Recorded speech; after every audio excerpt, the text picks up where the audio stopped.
Hello and welcome to Business Unusual. We continue looking at kingdom business and asking ourselves, how do I align myself to become the kingdom business person that God is looking for in the earth? Because when you talk about kingdom business, God is not talking about everyone. God is looking at specific people who align themselves with his principles so that they can stand in a place where they access heaven and download patterns that heaven wants to see in the earth. My name is Susan Opio and my co-host Charles Opio. And we continue looking at the kingdom business person. Yes. Now, in this series, in this session, we want to look at three primary characteristics of one who is truly called to be a kingdom business person. Three things that if you find in this person or you find in yourself, then you know that these principles are those of a kingdom business person. Yes. Yeah? Yes. And like we said, there's no separation on any divine calling. Yes. These three issues we're going to discuss have got to do with whichever way God has called you. While our series are focusing primarily on kingdom business, this is true whether you think God has called you as a musician, whether you think God has called you as an apostle, whether you think God has called you as a mother, whatever dimension you think God has called you to, these dynamic issues do not change. So even though we are talking change. about a kingdom business person, if you are to talk to the artist or you're supposed to talk to anybody else called by God, these principles are the same. So I think it's good when you talk about that so that whatever area you feel called, look at these principles and ask yourself, these characteristics, do I have this? They are key. They are key. And the first characteristic, which is very important, is what I call the primacy of purpose. Yes. The primacy of purpose. In other words, God, the book of Ecclesiastes tells us, to everything there is a time and a purpose to everything under heaven. So the purpose determines anything. God has a divine purpose. In his divine purpose, that divine purpose is what causes him to do anything. Okay. So if God calls you as a kingdom business person, God's divine purpose is primary to what you've been called to. I always find it strange that every time we talk of anything kingdom, notice how God never separates you, your internal makeup, with his purposes in the earth. God is not looking for somebody who will do business here, somebody who will increase here and fulfill spreading the cities abroad, yet internally they are corrupt. Every time God talks, he's talking about internal change, which makes you be able to stand externally. And so divine purpose. Yeah, so when we say primacy, it means nothing that God does with us, no matter how great, is to elevate us. It's not about our personal greatness. It's about his greatness in us. Not our greatness in ourselves. Yes, so you want to be a great businessman, wrong story. Say it again. God's greatness in us. In us. Not our greatness in him. Okay. Because we always think God is out to make people great. That is a Babylonian mentality. Okay. You get it from Genesis 11. Let us make a name for ourselves. Yes. God is not intending you to make a name for yourself. God is intending you to make a name for himself. And I remember when he talked about making one great, he was talking to Abraham. Yes. And he told Abraham, I will make you great. I will make your name great. But when you see them later in Genesis, what do they say? That let's make a name for ourselves. Now God said, listen, I will make your name great. Yes. So stop making your name we don't great. Elevate ourselves, but what God does for us elevates us. That's powerful. That's so important, because when you understand that my elevation is him, then I put my trust in him. Let's put it this way, and let's make it very silly. Yeah. If there was a fence between me and you, and I was a very short person, I was maybe 4'3". Yeah, and the fence is 6. Yes. And you see me standing in a place where I'm above the fence, I didn't elevate myself. I'm standing on something else, which I must trust more than myself to retain this position. Okay. So that's how God is. No matter how visible we become, no matter how massive our ministries grow, we must never forget he is the one elevating himself. Not us. In us. So you're saying that these business people, if you say you're a kingdom business person, I mean, humility comes first. Yes. Humility comes where you understand that it is not you. You're not raising yourself. You're not making yourself successful. Always understanding that it is not I, but him in me. Simple. When you look at me, you see him. Yeah, and I never ever imagine that I am important. I am not important. Yes. He is important. And it is importance that makes people see me. It is him that causes people to come towards me. So I am not the reason. Bible says if you honor him, if you lift him up, he will draw men to himself. Not to you. To himself. But they look like they're coming to you. And that's so powerful, because when it comes to business, when it comes to fivefold, and you talk about lift him up, he will draw men to himself. So when men come to you, when people come to ask you, how have you made it in business? You don't now feel like, yes, that's where I wanted you to come. Now sit down. Sit down, I teach you. You're looking and saying, listen, I want to be in that position where I can draw people to him. Yes. Not to me. Absolutely. Divine purpose. Now, once you get that in your head, yes, then the second characteristic is easy to handle. To understand that it is, you have a responsibility, not an elevation. Responsibility. It's a responsibility. There's a big difference between leading people and being responsible for them. Okay, explain, please. When I'm just leading you, I'm the leader. I'm the big boy. I'm the most important person. And because I'm the most important person, you people must do everything in your power to make sure I stay alive. Okay. When you are carrying responsibility, you are doing anything in your power to make sure no one is lost. That's responsibility. So when you come up, when you talk about responsibility, you are saying that a calling is not a privileged position as much as it is a position of responsibility where you are accountable. You don't just sit there and say, wait a minute, my life is my life, and guys should bow to me. It's so powerful what you've just said, that listen, I am responsible for this. I'm responsible for them. Everything I carry, I'm responsible to make sure that it comes to pass. Everyone who comes into my environment, I am responsible to make sure they get an understanding and an access to God. Notice where finances are. Money is not at the forefront. Everything to do with God. It is not money that dictates what we do. So if he puts any resources in my hands, the weighing value will be how many lives were impacted versus how comfortable did my life become. There should not be an imbalance between the two.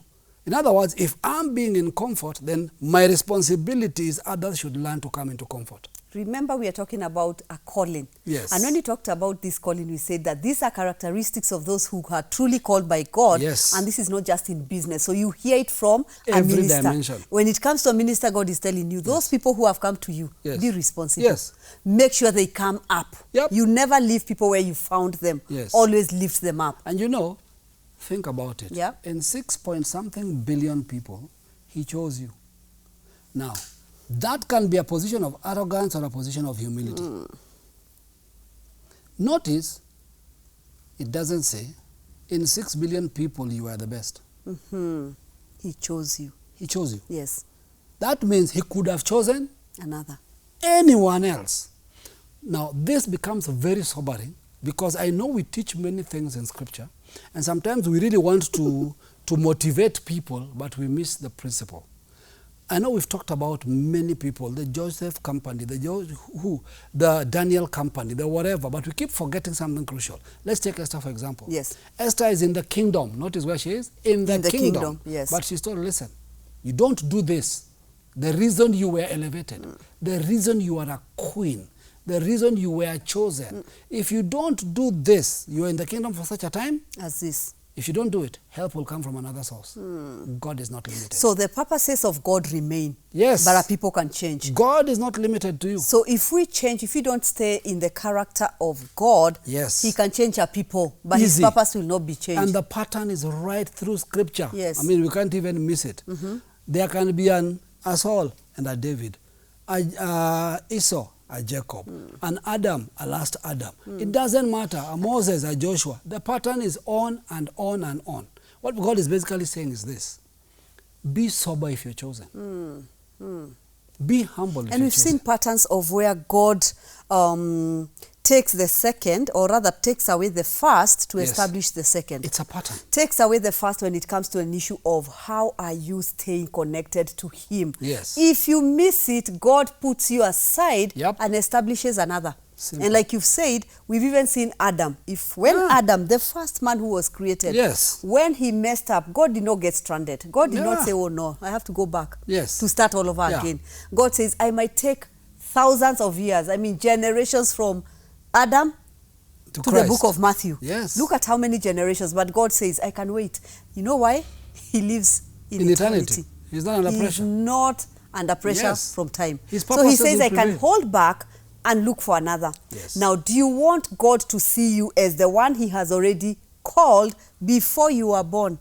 But because you've come to a place where you feel, this is about me, you have forgotten it is the Lord who gives you power to create wealth. So God says, I will look for another. You know, there's some things in scripture sometimes when you read, they give you sobriety even if you didn't have it. Okay? God says to Moses, these crazy people, let me wipe them out. Okay? And let me raise another nation through you. God is willing to start again. Can you imagine what that means? Because we are talking about a generation that has come from Egypt. These are not 10 people. These are generations. This is a nation. Says, and God is saying, I'm willing to wait. I'm willing to wait until your children become a nation. Can you imagine? So we can continue. Moses, of course, tries to help. God still waits. 40 years later, he might as well have gone with God. Because it was still another generation that went through.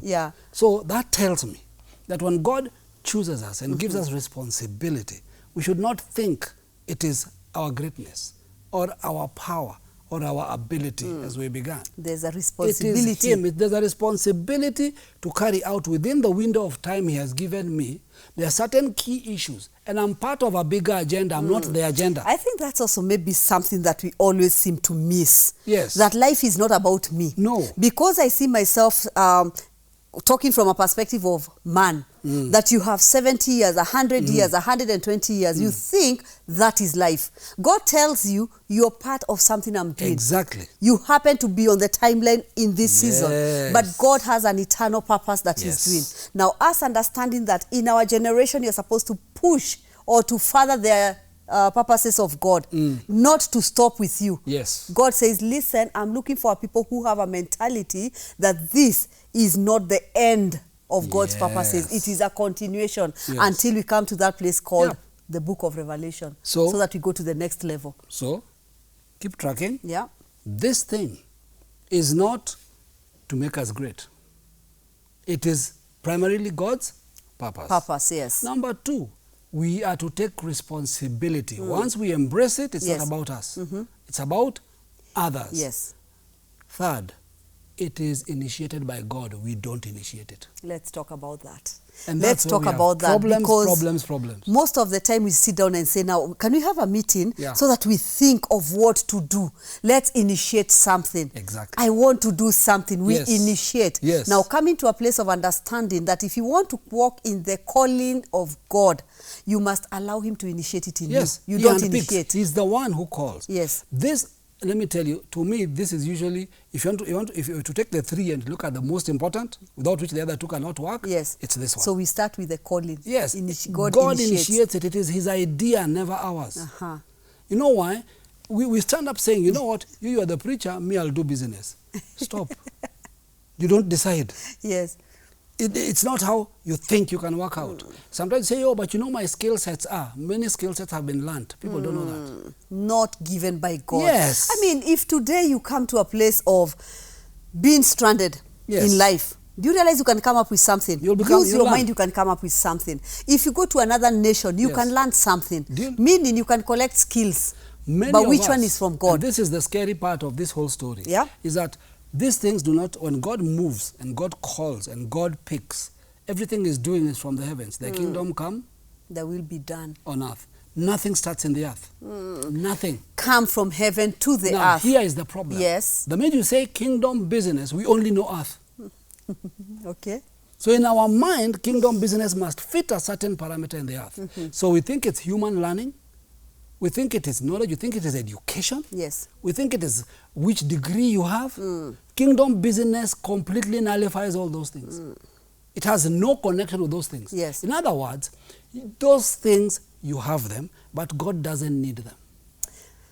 Repeat that. Because yes, we have the skills, yes, which we picked in Babylon. Yes. We went to school and we need to go to school. But can we also say God is not limited to your qualifications? Those things are not qualifications of a call.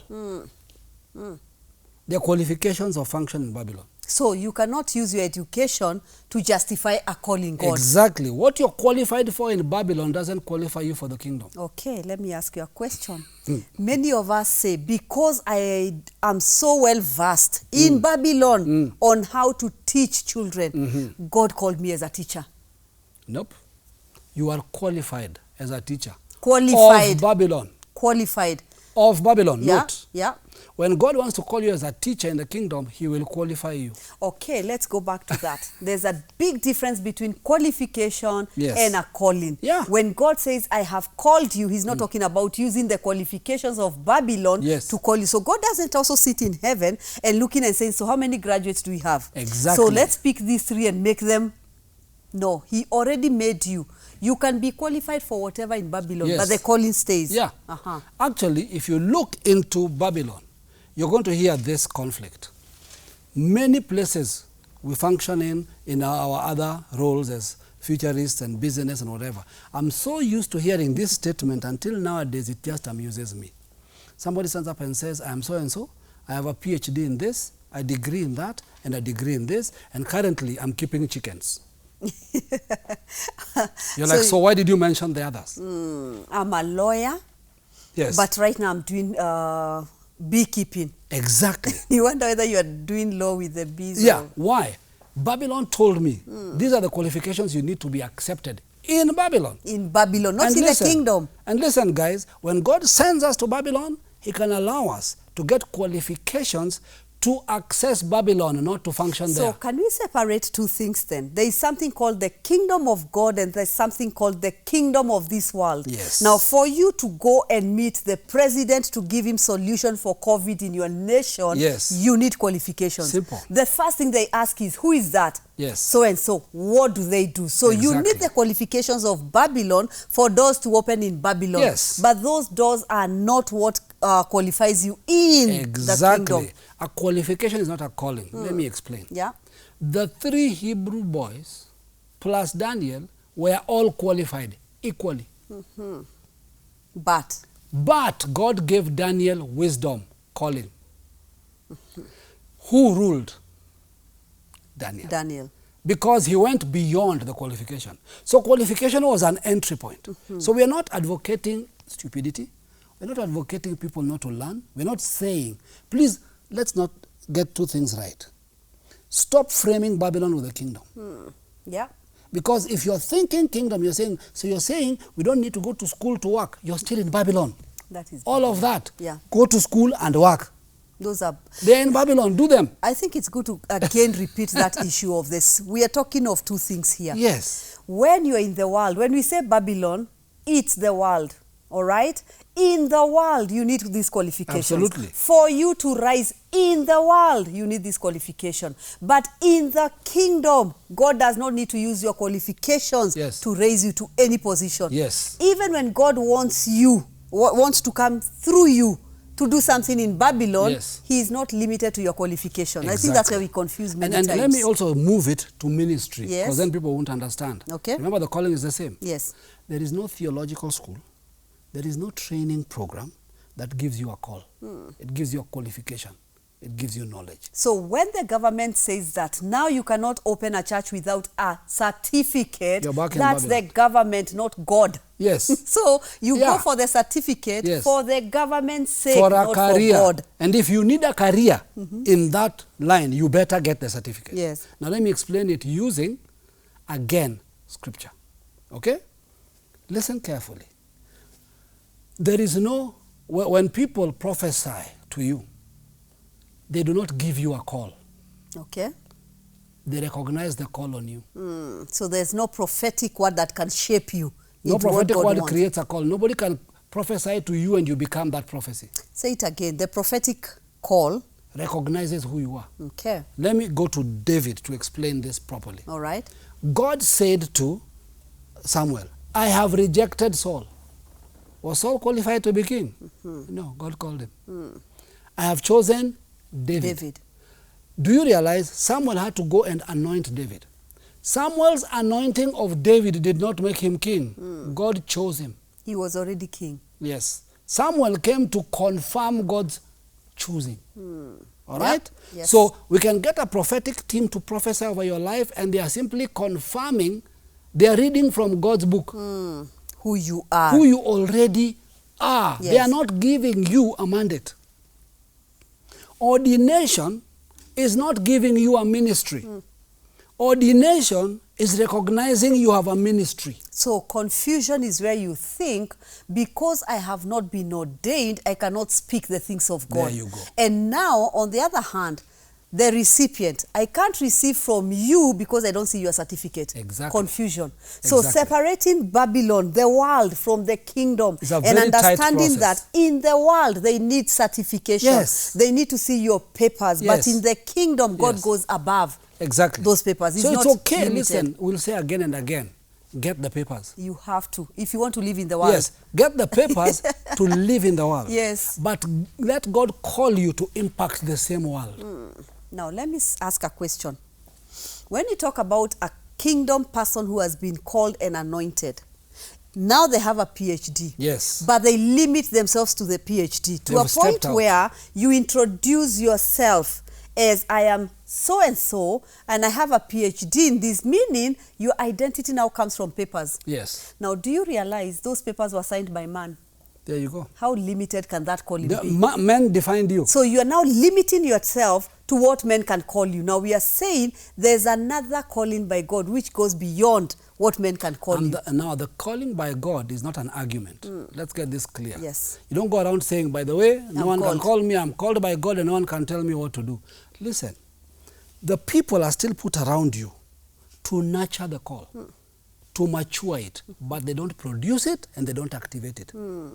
Get the difference? In other words, you already what you are, but God will place you among people, among spiritual leaders, among mentors. All they can do is create space for you to grow. For the calling to grow. Thank you, but none of them can give you a calling. Because this calling requires character. Yes. Because the problem is when I think I have a calling by God, and by the way, I don't need men. You don't need men. God says, listen, you need character. Yeah, you it's need not to rebellion. grow. Yeah, the call in you Yes. is sure. Yes. But you as a human being, There's a journey. there's a journey you There's need. a process. Okay. And that's what the difference is. Yeah. So when we understand that, it means even when I am around those who are over me, they're not giving me a call. They are creating space for my call to mature. They are giving me room to test that which God has given me. And you're also recognizing Yes. that you're being given room. Yes. So you are under authority. Yes. Because the problem we have in the body of Christ is where now if you say that, somebody will say, by there I have a call, I don't need to be under anyone. That's a problem. Now that is where character is. Yes. And notice something strange. When you talk of character, character is grown, it's not given. Exactly. God cannot give you character. Yes. It is you to process through life Yes. to have character. Exactly. And character means that you end up in a place where you have the image, the nature, the character of God. Remember we said the call is not about you. Yes. The minute you feel that you don't need anybody, then it's become about you. The minute you think that now you're that superior person, Yes. again you've gone off. So this is the balance. Those around you nurture you to become. Yes. But you are not greater than any of them. Yeah, because you have a call of God. You are It not doesn't greater make you than superior. any of them.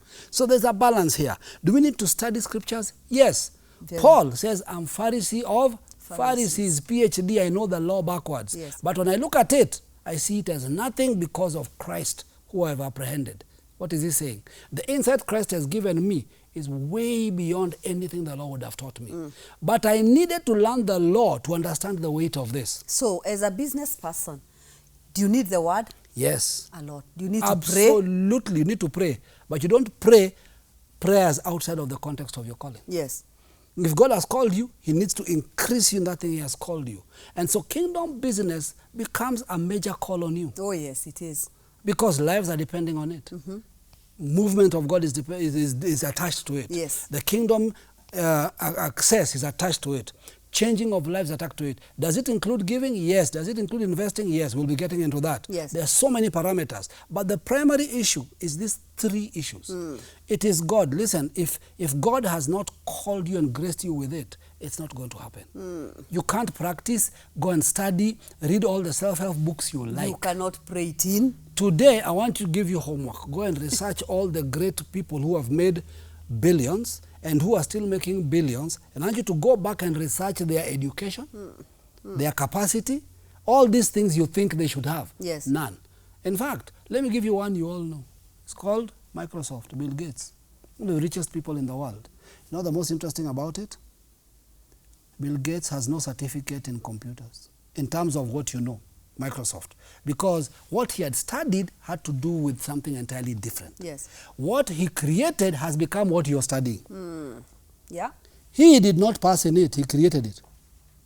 So he would be in the context of a kingdom businessman. And you see what we always He created wealth. The question I've had many people ask is, does that mean God gave Bill Gates that? Is Bill Gates born again? That is limitation of the church. Yeah. Nebuchadnezzar was not born again. Yes, and God said, I have made him king. Cyrus was not born again. God said, I have made him king. So God rules the earth. God does not operate with our limitations as men. Yes. He created man. Yes. He doesn't see some as Bill Gates is on this side, you're on this side. In other words, like Esther, if you don't do this, help will come from another. So God will not wait.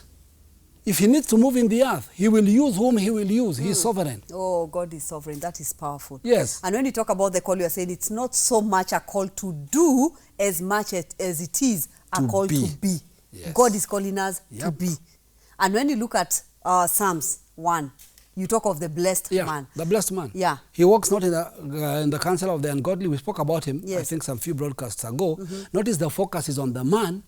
Only then does whatever he do. So you be, yes. then you. So when you're talking about the kingdom business person, notice the focus is internal. You work on yourself. You go internally and correct yourself before you can go externally. So it's about being before doing. Yes. We are talking about three things. And the first one, the primacy of divine purpose. Yeah. That's what we're talking about. Yes. This applies to everyone who says they are called.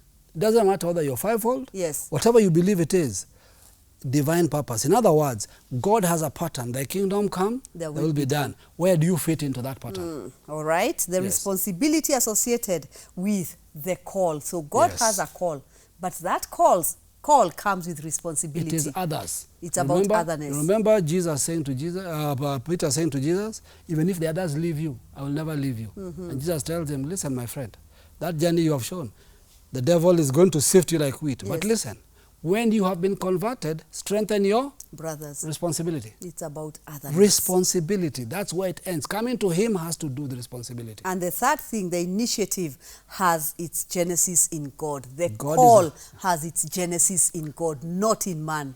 The author and the finisher.